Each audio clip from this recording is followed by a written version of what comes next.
नमस्कार किसान भाइयों, मैं हूं सौरभ द्विवेदी और कृषि न्यूज पर आप सभी का स्वागत है। आज हम बात करने वाले हैं उत्तर प्रदेश में फ्री बोरिंग योजना की। प्रदेश सरकार की ओर से एक योजना चलाई जा रही है जिसके माध्यम से आपके खेत में फ्री बोरिंग कराई जाएगी। फ्री बोरिंग आवेदन की वेबसाइट और प्रक्रिया बदल जाने की वजह से किसान भाइयों को आवेदन करने में समस्या हो रही। पहले दूसरी वेबसाइट थी, अब दूसरी वेबसाइट है। आज मैं इस वीडियो के माध्यम से आपको नई साइट पर आवेदन की संपूर्ण जानकारी देने वाला हूं, जिससे आप अपने मोबाइल से ही स्वयं आवेदन कर पाएंगे। बस आप सभी से एक निवेदन है कि वीडियो को थोड़ा धैर्य के साथ पूरा देखिएगा ताकि आप कोई भी जानकारी मिस न करें। और वीडियो आपको पसंद आए तो इसे लाइक करके चैनल को सब्सक्राइब जरूर कर लीजिएगा। तो चलिए मोबाइल स्क्रीन पर चलते हैं।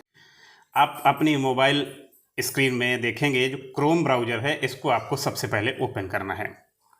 क्रोम ब्राउज़र ओपन करने के बाद में यहाँ पर आपको सर्च करना है MIUP ऑनलाइन।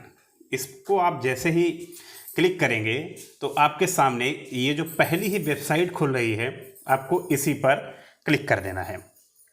इसके बाद में आप वीडियो को ध्यान से देखते रहिएगा कि कैसे कहाँ से आपको आवेदन का लिंक मिलेगा।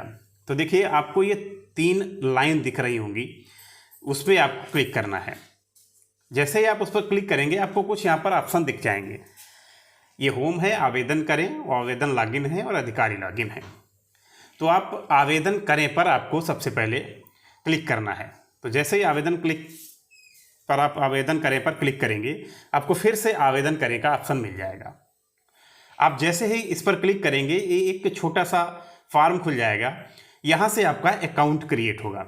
अकाउंट क्रिएट होने के लिए आप देख सकते हैं आवेदक का नाम है, यहाँ पर आपको कैपिटल लेटर्स में अपना नाम भरना है। उसके बाद में आपको यहाँ पर आधार संख्या दिख रही है, तो यहाँ पर आपको अपनी आधार संख्या डालनी है। उसके बाद में आप साइड में जाएंगे तो आपको मोबाइल नंबर दिख जाएगा। मैं स्क्रीन को जूम करके आपको दिखा रहा हूँ तो ताकि आपको आसानी से समझ में आ जाए। तो मोबाइल नंबर, यहाँ पर आपको अपना मोबाइल नंबर यहाँ पर भर लेना है। उसके बाद में ईमेल आईडी है, तो यहाँ पर आपको अपनी ईमेल आईडी भर लेनी है। ध्यान रहे, आपको एक्टिव ईमेल आईडी ही भरनी है। उसके बाद में आप अपना यहाँ पर पासवर्ड क्रिएट करेंगे, और पासवर्ड में ध्यान रखिएगा आपको कैपिटल लेटर, स्मॉल लेटर और स्पेशल कैरेक्टर भी इसमें यूज करने हैं। और कंफर्म पासवर्ड में आपको वही दोबारा पासवर्ड डालना है। अपनी जन्मतिथि डालनी है। जन्मतिथि ध्यान रखिएगा जो आपके आधार कार्ड में है वही यहाँ पर डालें। उसके बाद में आप कैप्चा भर के जैसे ही आप खाता बनाए पर क्लिक करेंगे तो आपका खाता यहाँ पर क्रिएट हो जाएगा, बन जाएगा। मैंने पहले से ही यहाँ पर जो खाता है वो बना के रखा है, इसलिए मैं दोबारा से नहीं बनाता हूँ। तो मैं आपको खाता जैसे ही बन जाएगा, फिर यहाँ पर आपको दोबारा होम में जाना है, और जाने के बाद में आप देखेंगे वही प्रक्रिया फिर अपनानी है। तो जहाँ पर ये आवेदन लॉगिन है उस पर क्लिक करना है। उसके बाद में आवेदक लॉगिन पर दोबारा से जो नीचे ऑप्शन आया है उसमें क्लिक करके इस वेबसाइट पर पहुँच जाएंगे। उसके बाद में आप यहाँ पर लॉगिन करेंगे। लॉगिन करने के लिए आप अपना मोबाइल नंबर या अपना आधार नंबर कुछ भी यूज कर सकते हैं। उसके बाद जो आपने यहाँ पर अपना पासवर्ड डाला हुआ था वो पासवर्ड आप यूज करेंगे। तो मैं अपना पासवर्ड यहाँ पर डाल लेता हूँ और फिर आपको दिखाता हूँ आगे फॉर्म कैसे खुल के आएगा। पासवर्ड डालने के बाद में आपको कैप्चा भी यहाँ पर डालना होगा। कैप्चा ध्यान रखिएगा जो लेटर्स जैसे हैं, अगर कैपिटल लेटर में है तो आपको कैपिटल लेटर्स में ही भरना है। तो मैं यहाँ पर जो कैप्चा है वो भर लेता हूँ और आपको दिखाता हूँ। ZRBTGD। उसके बाद आप देखेंगे लॉगिन का ऑप्शन है। इस पर आप जैसे ही लॉगिन करेंगे तो आपके सामने इस तरह का एक डैशबोर्ड खुल के आ जाएगा। जैसे ही ये डैशबोर्ड आता है, मैंने पहले एक बार ट्राई किया है इसलिए इसमें एक अटेम्प्ट दिखा रहा है, क्योंकि मैंने पहले ट्राई करके देखा था कि किस तरह से आवेदन होता है। तो आपको इसको इग्नोर करना है। यहाँ पर आपको फिर से जो 3 लाइन है इस पे जाना है, और इस पे जाने के बाद में आपको दोबारा यहाँ से आवेदन करें पर क्लिक करना है। जब आप आवेदन करें पर क्लिक करेंगे तो आपके सामने ये इस तरह का एक फॉर्म खुल के आ जाएगा। तो जो आपने यहाँ पर पहले से अपना खाता बनाया हुआ है, तो नाम, आधार नंबर, मोबाइल नंबर और जन्मतिथि आपकी पहले से ही भरी हुई होगी। तो आपको मैं दोबारा से दिखाता हूँ। यहाँ पर योजना का नाम है, आप वीडियो को पूरे ध्यान से देखिएगा, क्योंकि एक चीज़ भी आप मिस करेंगे तो फिर फॉर्म सबमिट नहीं हो पाएगा। तो योजना का जो नाम है आपको ध्यान रखना है, आप उथले नलकूप के लिए आवेदन कर रहे हैं, क्योंकि आप फ्री बोरिंग योजना का लाभ ले रहे हैं। बाकी जो मध्यम गहरे नलकूप हैं और गहरे नलकूप हैं, तो ये इसमें कुछ चार्जेस जमा होते हैं, कुछ नहीं, काफ़ी ज़्यादा है। तो ये जो मुफ्त योजना है, इसके लिए आपको उथले नलकूप पर ही क्लिक कर लेना है। जैसे ही आप इस पर क्लिक करेंगे तो उसके बाद में यहाँ पर देखिए आपका नाम आ गया है, लेकिन यहाँ पर आपको अपने पिताजी का नाम भरना है।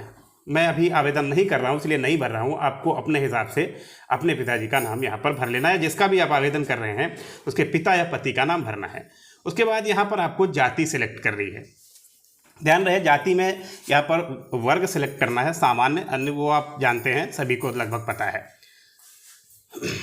उसके बाद में आपको यहाँ पर जेंडर सेलेक्ट कर लेना है, और जेंडर सेलेक्ट करने के बाद में यहाँ पर एक बात ध्यान रखिएगा, एक राशन कार्ड उसके पास होना चाहिए। वो राशन कार्ड अनिवार्य तो नहीं है, लेकिन आप डालते हैं तो आपको प्रायोरिटी दी जाती है। तो यहाँ पर आप अपना राशन कार्ड या परिवार आईडी होती है एक, वो भी डाल सकते हैं। उसके बाद में आपको यहाँ पर अपना पता भरना है, अपने गाँव का नाम, जिला और राज्य, ये यहाँ पर भरने हैं आपको। उसके बाद में जैसे ही आप नीचे आते हैं तो यहाँ पर वो तो आपने अपना पता भर दिया है। उसके बाद नलकूप स्थल का विवरण है, माने जहाँ पर आप बोरिंग करवाना चाहते हैं, जिस खेत में करवाना चाहते हैं, उसके लिए आपको सबसे पहले ज़िला अपना सिलेक्ट करना है। जो भी आपको ज़िला है आप देख लीजिए, जो भी आपका ज़िला है वो यहाँ से आप सिलेक्ट कर सकते हैं। उसके बाद में आपके पास ऑप्शन आता है तहसील का, तो आप तहसील सेलेक्ट कर लेंगे, और तहसील के बाद में आप जाएंगे तो आपको ब्लॉक का ऑप्शन मिल जाएगा। आप ब्लॉक यहाँ पर सिलेक्ट करने के बाद में आपकी ग्राम पंचायत, फिर आपका गांव, न्याय पंचायत आपको भरना है। बाकी आपका जो भी मजरा है वो भर लेना है। यदि आप मुख्य गांव में रहते हैं तो आप इसको इग्नोर कर सकते हैं, ये कंपलसरी नहीं है। उसके बाद देखिए, ये ध्यान देने वाली चीज़ है, आपको खसरा संख्या यहाँ पर अपनी भरनी है। आप जब अपनी खतौनी निकालेंगे तो उसमें एक खसरा संख्या और एक खाता संख्या होगी। तो इसमें आप कंफ्यूज मत होइएगा, इसमें आपको खाता संख्या नहीं, आपकी जो खेत संख्या है, खसरा संख्या है, वो भरनी है। उसके बाद में आप जब नीचे आएंगे तो यहाँ पर आपको वो सारी चीज़ें अपलोड करने का ऑप्शन मिल जाएगा। तो अपलोड करने के लिए आपको यहाँ पर खसरा और खतौनी की प्रतिलिपि जो है वो यहाँ पर अपलोड कर देनी है। और ध्यान रखिएगा, ये 200 KB से ज़्यादा नहीं होनी चाहिए। PDF, JPG या JPEG फॉर्मेट में आप इसको यहाँ पर सबमिट कर सकते हैं, आप अपलोड कर सकते हैं। उसके बाद देखिए, आपको दिख जाएगा लाभार्थी का फ़ोटो। तो आप यहाँ पर लाभार्थी का जो फ़ोटो होगा वो आप यहाँ पर भरेंगे, आप अपलोड कर देंगे। आधार की एक कॉपी अपलोड कर देंगे, और ध्यान रखिएगा यहाँ पर हस्ताक्षर आपको अपलोड करने हैं। ये ध्यान रखिएगा, हस्ताक्षर जो आवेदन कर रहा है उसी से करवाया जाए जिसके लिए आप आवेदन कर रहे हैं। उसके बाद आप आगे बढ़ेंगे तो यहाँ पर आपको दूसरा ऑप्शन मिल जाएगा, बैंक का विवरण भरना है। बैंक के विवरण में आपको बैंक का नाम डालना है, जो भी बैंक है आपको लिस्ट मिल जाएगी, वहाँ से आप सिलेक्ट कर सकते हैं। उसके बाद में आपको IFSC कोड, बैंक का IFSC कोड एक होता है, सब लोगों को जानकारी है, वो आप अपने पासबुक में आपकी मिल जाएगा, या आप अपनी बैंक से पूछ सकते हैं। उसके बाद में बैंक का खाता संख्या आपको भरना है, और पासबुक की कॉपी भी यहाँ पर अपलोड कर देनी है। आप देख सकते हैं जो चीज़ें ये लिखी हुई हैं, जिस फॉर्मेट में और जितनी KB में उतनी या उससे कम होना चाहिए, उसी में आप अपलोड कर पाएंगे। उसके बाद में यहाँ पर जो अन्य विवरण है, इसमें भी देखिए बहुत ध्यानपूर्वक भरना है। इसके लिए जो यहाँ पर भूमि है, जितनी आपको सिंचाई है तो भूमि है, उस बोरिंग पे आप जितनी सिंचाई करेंगे उसको हेक्टेयर में भरना है। ये आप ध्यान रखिएगा, आपकी खतौनी में वो मिल जाएगी। आप खतौनी में लिखी होती है, वो हेक्टेयर में ही लिखी होती है, आप आसानी से इसको भर पाएंगे। उसके बाद में जो कुल भूमि है सिंचाई के लिए, आप इसमें माफ़ कीजिएगा, इसमें सबसे पहले आपको जो आपकी टोटल भूमि है वो लिखनी है। उसके बाद में जो आप सिंचाई इससे करेंगे वो इसमें भरनी है। उसके बाद किसान की श्रेणी है, देखिए श्रेणी लघु कृषक होते हैं, सीमांत कृषक होते हैं, तो इसमें आप लघु छोटे किसान हैं तो आप लघु कृषक भर सकते हैं। उसके बाद में आप नीचे जाएंगे, देखिए इसमें ये चीज़ बहुत ज़रूरी है, इसलिए मैं आपसे कह रहा हूँ कि वीडियो को पूरा ध्यानपूर्वक देखिएगा, तभी आप समझ पाएंगे कि इसको कैसे आवेदन करना है। पीएम सम्मान निधि योजना में आपने पंजीकरण किया है तो इसमें आप हाँ भरेंगे। यदि आपने, इसमें से दो चीज़ें हैं, इनमें दो में से एक चीज़ आपके पास अनिवार्य होनी चाहिए। एक पारदर्शी किसान सेवा पोर्टल में पंजीकरण होता है, या पीएम किसान सम्मान निधि में आपका पंजीकरण है तो वही आप भर सकते हैं। इसके लिए आप जो है पीएम किसान पंजीकरण यदि हाँ करते हैं तो ये ऑप्शन खुल जाएगा, इसमें आप पंजीकरण संख्या आप भर सकते हैं। वो आपको पीएम किसान की वेबसाइट से मिल जाएगी। यदि आपको ये जानना है कि कैसे जानकारी होगी, तो कैसे वो हम पंजीकरण संख्या प्राप्त कर सकते हैं, आप हमें कमेंट करिएगा, हम उस पर भी एक वीडियो बनाकर अपलोड कर देंगे।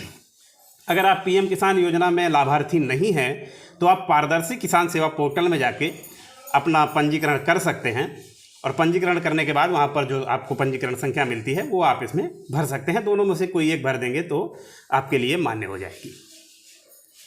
देखिए, ये नीचे जो चीज़ें हैं उसमें उथले जो नलकूप हैं उस पर जो अन्य संसाधन हैं उसके लिए आप इच्छुक हैं या नहीं हैं, तो इसमें हाँ आपको भर लेना है यदि आप इच्छुक हैं। जैसे ही आप हाँ भरेंगे तो आपके सामने आ जाएगी कि आप इनमें से कौन सी चीज़ वहाँ पर लगाना चाहते हैं। डीजल पंप सेट, विद्युत पंप सेट, एचडीपी पाइप की जल वितरण प्रणाली की स्थापना, ये आप इसमें से क्या करना चाहते हैं या उपरोक्त में से कोई नहीं। यदि आप डीजल इंजन इस पर pump set, diesel pump set आप भर देते हैं तो आपके उस पर भी सब्सिडी मिलती है, लेकिन वो सब्सिडी आपको अपने ब्लॉक से पता करनी पड़ेगी, हर जगह अलग अलग है वो कितनी आपको कहाँ कैसे मिलती है। उसके बाद में ये सारी चीज़ें जो नीचे हैं, आपकी जो ये शपथ पत्र है, उद्घोषणा है, इसको आपको बहुत ध्यान से पूर्वक पढ़ना है। इसमें जो जो चीज़ें लिखी हुई हैं वो आपको ध्यानपूर्वक पढ़ना है। पढ़ने के बाद में आप जो भी चीज़ें हैं आपको इनमें से सारी चीज़ों पे जो भी आप चीज़ें चाहते हैं उनमें आपको क्लिक करना है। और क्लिक करने के बाद में जैसे ही आप नीचे आएंगे तो देखिए, जैसे ही आप नीचे आएंगे तो आपको ये जो यहाँ पे अगर आप उद्यान विभाग की तरफ से स्प्रिंकलर चाहते हैं तो आपको उसकी आवेदन संख्या भरनी होगी। आप प्रधानमंत्री कुसुम योजना में सोलर पंप लगाना चाहते हैं तो उसकी आवेदन संख्या आपको, आवेदन आपने किया हुआ है वो भरना होगा। यदि आप नहीं आवेदन किए हुए हैं, आपको नहीं चाहिए, तो आप इसको अनटिक कर सकते हैं, हटा सकते हैं। बाकी कुछ चीज़ें ज़रूरी हैं वो आपको टिक कर लेनी है। अब नीचे आपको ये खसरा कॉपी, बैंक कॉपी, आवेदक फ़ोटो, आवेदक हस्ताक्षर, डीपी कॉपी, ये डीडी की कॉपी, सॉरी, ये आपको दिख रही होंगी। आधार की कॉपी ये दिख रही होगी। आप कह रहे होंगे ये क्या चीज़ें हैं, तो आप समझ लीजिए ये जो चीज़ें आप ऊपर आपने अपलोड की हैं वो आपको यहाँ पर नीचे दिख जाएंगी। और ये सारी चीज़ें दिखने के बाद में आप यहाँ पर वो चीज़ें आपको शो होंगी, यहाँ पर दिखेंगी आपने क्या क्या चीज़ें अपलोड की हैं। यदि कुछ गलत आपको दिख रहा है कि अपलोड है तो आप उसको हटा सकते हैं, दोबारा से अपलोड कर सकते हैं। उसके बाद में आप ध्यान रखिएगा, ये जो दो चीज़ें हैं ये आपको दोनों स्वीकार करनी पड़ेंगी। और ये सेव का ऑप्शन आपको दिख रहा है, ये देखिए आपको सेव का ऑप्शन दिख रहा है। आप जैसे ही इस पर सेव पे क्लिक करेंगे आपका फॉर्म ऑनलाइन सबमिट हो जाएगा। और सबमिट होने के बाद में पीडीएफ फॉर्म के रूप में आपके पास फॉर्म की एक कॉपी आप डाउनलोड कर सकते हैं। फॉर्म की कॉपी डाउनलोड करने के बाद में और ये सारे जो डॉक्यूमेंट आपने लगाए हैं वो लगाने के बाद में आप कहीं भी उसको ले जाके किसी भी जनसेवा केंद्र पे 10-15 रुपये दे के आप उसको प्रिंट करा सकते हैं। और उस प्रिंट कराने के बाद में ये ध्यान रखिएगा, ये थोड़ी लोग गलती कर देते हैं, उसको प्रिंट करने के बाद में उसकी एक कॉपी आपको अपने ब्लॉक कार्यालय में जमा करनी है। जब उसको आप ब्लॉक कार्यालय में जमा कर देते हैं उस दिन से आपकी प्रोसेसिंग शुरू हो जाती है और बहुत जल्द से जल्द 1-1.5 महीने के अंदर ही आपके खेत में आसानी से बोरिंग कर दी जाती है। तो ये जो चीज़ें थी मैंने आपको समझाई है। अगर आपको वीडियो हमारा पसंद आया हो तो वीडियो को लाइक करके चैनल को सब्सक्राइब जरूर कर दें। और अगर यदि आप और कोई जानकारी इस पर चाहते हैं तो आप हमें कमेंट करके पूछ सकते हैं। बहुत बहुत धन्यवाद।